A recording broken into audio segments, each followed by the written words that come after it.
Dans la Bible, il est dit que tes enfants seront enseignés par Jéhovah. Alors, les enfants de qui seront-ils enseignés par Jéhovah? Il s'agit d'une femme. Cette femme, le précleste la compare. Sa propre épouse, cette femme, les enfants naissent d'elle et seront certainement enseignés par Jéhovah. Alors, qui est cette femme? En fait, elle est Apple, née de l'Esprit. La nation d'Israël, c'est-à-dire l'Israël de la Nouvelle Alliance, qui est la nation du frère Ashbert.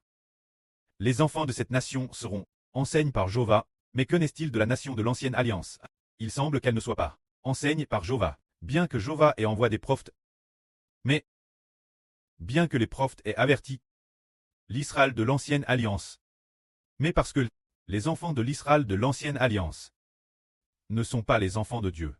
C'est généralement comparable. L'Israël de l'Ancienne Alliance, comparable à Agar, le fils d'Agar, Ismaël. Ce Abraham ne l'aimait pas beaucoup. Alors, bien SR c'est ce que dit la Bible, au début Abraham l'aimait. Mais Dieu a dit, écoute la voix de Sarah, car c'est d'Isaac que naîtra ceux qui seront appelés ta descendance. Alors Abraham a coupé la voix de Sarah, et a renvoyé Agar et le fils qu'elle avait enfant, les a renvoyés. Alors, Ismaël n'étant plus au CTS d'Abraham, il n'avait plus l'occasion d'être enseigné par Abraham. De la Madame Pharaon, les enfants d'une certaine nation, qui sont NS de l'Esprit, les enfants de cette nation, qui sont appelés les enfants du royaume des cieux, et aussi appellent la Nouvelle Alliance, les enfants de Sarah, doivent être enseignés par Jéhovah. Lisons cela. Se dire comment Dieu fait preuve d'une telle miséricorde envers une nation. Il fait miséricorde cette nation. Appelle le royaume de Dieu. Les enfants de cette nation sont appelés enfants de Dieu. Et ils sont véritablement NS de l'Esprit. Les enfants de Dieu. Alors, qui va nous enseigner? Le précleste Jéhovah. Pourquoi nous enseignait-il? Parce que nous sommes ses enfants. Et ce qui est merveilleux, c'est que par qui le pré vient-il nous enseigner? Le pré est le Seigneur. Par qui enseignant-il? C'est par l'intermédiaire d'Israël de la Nouvelle Alliance, du frère Ashbert qu'il enseigne, pour que le frère Ashbert avec le précleste Jéhovah et Papa le Seigneur Jésus-Christ soient ensemble, les prêtres de toute l'humanité. C'est merveilleux, n'est-ce pas? Est-ce vraiment le frère Ashbert? Est-ce vraiment le cas? C'est vraiment le cas, car le pré veut passer par le frère Ashbert pour enseigner le royaume spirituel d'Israël. Lisons. Alors, puisque ce royaume est appelé le royaume spirituel d'Israël, alors Israël représente le précleste, et représente aussi le Seigneur venant enseigner les enfants du royaume. Lisons ceci. Afflige battu par la tempête, et non console. Regarde, il est dit ici, qui est afflige, battu par la tempête, et non console. Cela fait référence, le royaume de Dieu, se dire le royaume spirituel d'Israël. Ce royaume que le frère Ashbert est en train de construire. Je poserai tes pierres avec du mortier colore, et je te donnerai des fondations de saphir. Je ferai tes fondations, avec des rubis. Je ferai tes remparts, tes portes d'escarboucle, et toute ton enceinte de pierres précieuses. C'est dire qu'il y a un royaume dont Dieu veut poser les fondations avec des pierres précieuses, et faire les remparts avec des rubis, et les portes avec des escarboucles. Alors, ce royaume, pourquoi est-il si précieux? Pour que Dieu utilise des pierres précieuses, et madame des pierres terrestres précieuses, pour le construire. En réalité, c'est la nouvelle Jérusalem qui descend du ciel. Ce royaume, il est extrêmement beau. C'est pourquoi Dieu l'a construit magnifiquement. Il est donc dit, tes enfants, tous tes enfants, seront disciples de l'Éternel, et tes enfants auront une grande paix. Qui sont les enfants qui doivent être enseignés par Jéhovah? Les enfants du royaume des cieux sont ceux qui sont enseignés par l'Éternel. Et les enfants de qui auront une grande paix? Les enfants du royaume des cieux auront une grande paix. Parce que le royaume des cieux est l'épouse de Dieu, et aussi l'épouse du Seigneur Christ, et aussi l'épouse du frère Ashbert. Alors le prêtre, le Seigneur, et le frère Ashbert vont enseigner les enfants du royaume. Comment les enseigner? En leur enseignant, aimer le précleste de toute leur vie. Aimer le Seigneur et le frère Ashbert.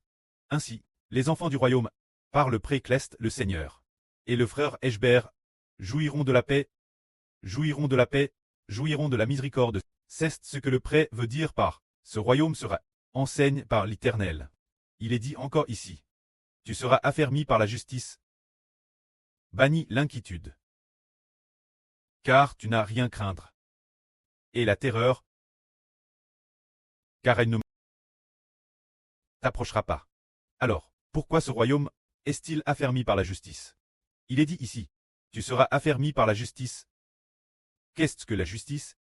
La justice, c'est parce que l'origine, le royaume d'Israël de l'Ancien Testament, et Pcher, la justice du royaume d'Israël du Nouveau Testament, est que le Seigneur Jésus-Christ a racheté ceux qui sont devenus fils de Dieu.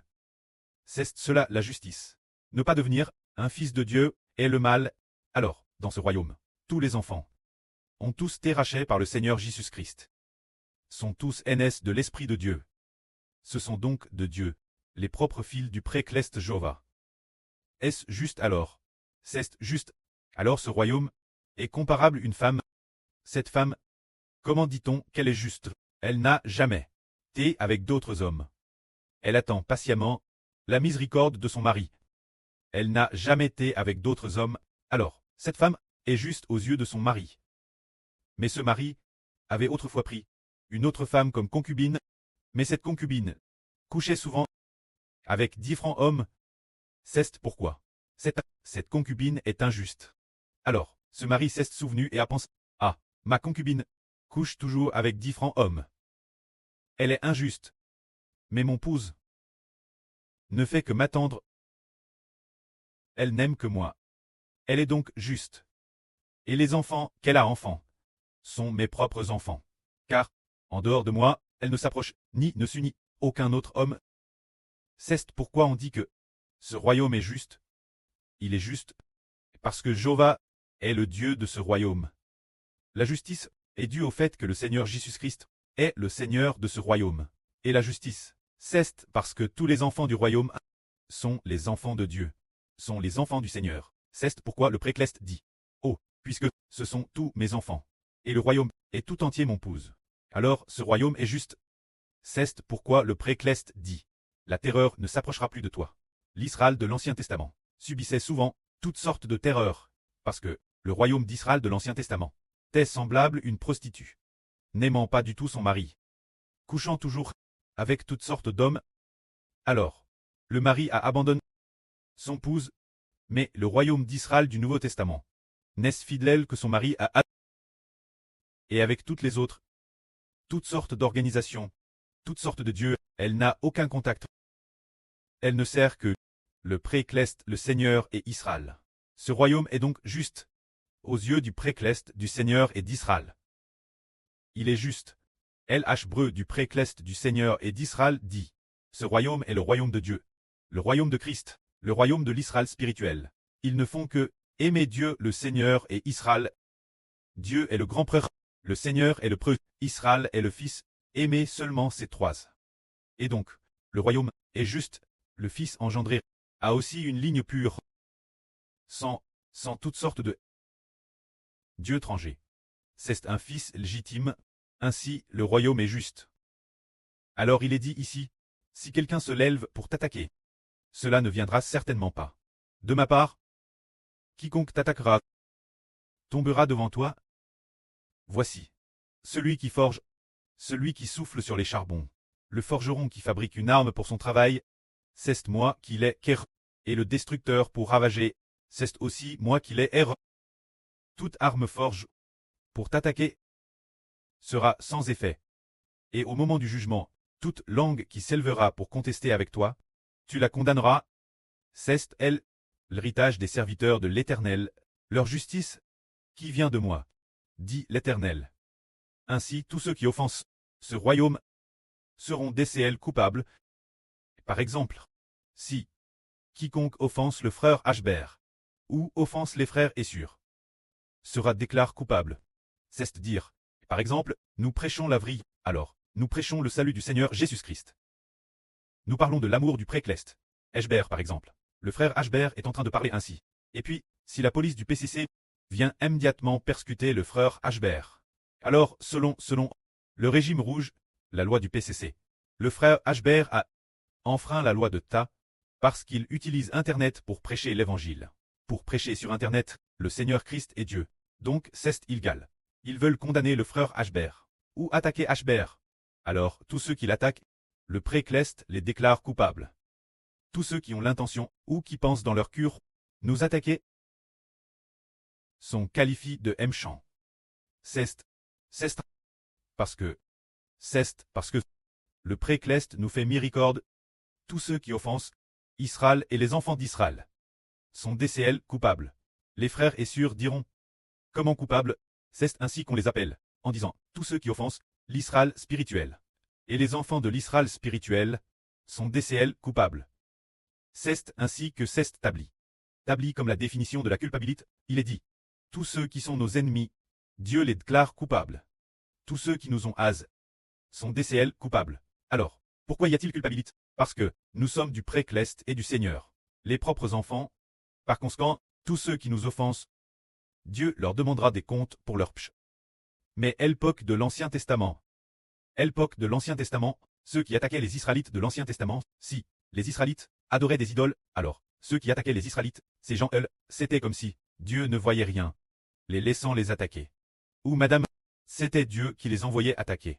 C'était parce que ils avaient offensé Dieu, ayant abandonné l'alliance de Dieu, rompre l'alliance, c'est se dire que les Israélites ne servaient plus Jéhovah et choisissaient d'autres dieux.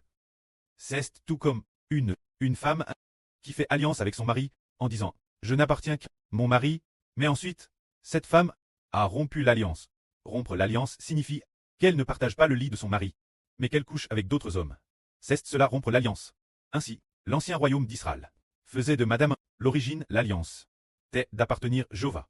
S'ils respectaient cette alliance, alors ils étaient comme une femme fidèle son mari.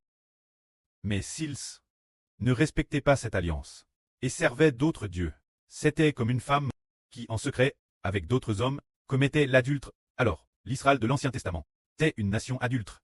Une nation adultère, ce qui signifie servir d'autres dieux, abandonnant l'alliance conclue avec Dieu. L'alliance sainte établie par Dieu. Ils l'ont abandonnée pour servir d'autres dieux. Tout comme une femme qui a fait un pacte de mariage avec son mari, l'abandonne pour aller avec de nombreux hommes différents dans leur lit. C'est cela rompre l'alliance. Mais l'Israël du Nouveau Testament est différent. L'Israël du Nouveau Testament prend le Seigneur Jésus-Christ comme alliance. Et prend aussi le frère Ashbert comme alliance. Le frère Ashbert et le Seigneur, se dire le pré et le fils, tous les deux pré et fils, deviennent ensemble l'alliance pour toute l'humanité. Se dire que tous ont ainsi conclu l'alliance, disant que le pré Jéhovah, le fils et le pré du fils, donnent leur vie pour faire alliance. Le fils et le pré du fils servent d'alliance pour fortifier chacun, afin que nul ne serve d'autres dieux, mais serve uniquement le pré-clest Jéhovah. Alors le pré dit, d'accord, puisque vous deux pré et fils avez rompu l'alliance ensemble, vous deux, t'es aussi mes fils, puisque vous TRTS risquez votre vie pour rompre l'alliance, afin de fortifier tous les enfants, pour qu'ils ne servent que moi seul. Alors, les enfants que vous avez rachetés appartiendront mon nom, et appartiendront aussi votre nom. De plus, je donnerai la vie éternelle, tes enfants, la vie éternelle, toi, et aux enfants de ton preux, et je serai le Dieu de toi et de ton preux, ainsi que de ta descendance et de celle de ton preux, le Dieu de vos générations futures. Et je leur ferai miséricorde, pour toujours et jamais. C'est dire faire alliance. C'est dire le frère Ashbert et le Seigneur, fortifie tout le monde, pour ne pas abandonner Dieu, fortifie tout le monde, pour ne servir qu'un seul Dieu. Et ne plus servir d'autres dieux. En dehors de Jéhovah Dieu, il n'y a pas d'autre Dieu. C'est cette alliance qui a te conclu, et c'est pourquoi le pré-clest l'Éternel. C'est pourquoi, a dit, tes enfants seront enseignés par Jéhovah, se dire les enfants de l'Israël spirituel seront enseignés par l'Éternel. Car l'Israël spirituel, se dire Marie-Dieu, devenu la nation pousse de Dieu. Les enfants de l'Israël spirituel sont les enfants de Dieu, de l'Esprit de Dieu. Les enfants qui sont NS, c'est pourquoi le pré-clest nous enseignera, pour toujours, que la gloire soit au pré et au Seigneur. Amen.